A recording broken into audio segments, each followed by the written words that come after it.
Hey guys, welcome back to our channel. In this tech tutorial video, we're going to teach you step by step how you can add footnotes to your documents on Microsoft Word without any technical skills whatsoever. So drop a like and now let us get started.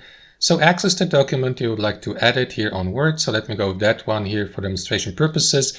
And what you want to do after that is highlight the text where you'd like to place the footnote to. Like, let's say, for example, you would like to refer to an external text, like, I don't know, an academic, if you're working on an academic text or a research paper, study paper, an article, and I would like to refer to an external text, simply highlight here the text, and after that, head over to the reference tab here at the top, and click on this icon here, insert footnote. Alternatively, you may use the shortcut Alt-Control-F to do that. After that, you will see that footnote here, that one, because that's the first footnote. If you add more of them, these will be numerized with 1, 2, 3, and so on and so forth. So here at the bottom in the footer, you will see the associated footnote and a reference. So here you may simply add the source, like, I don't know, a website or a book, or I don't know, the author of the book, and so on and so forth, the title, etc., etc. And that's how you add footnotes to your documents on Microsoft Word. I hope you enjoyed this video, got some value from it,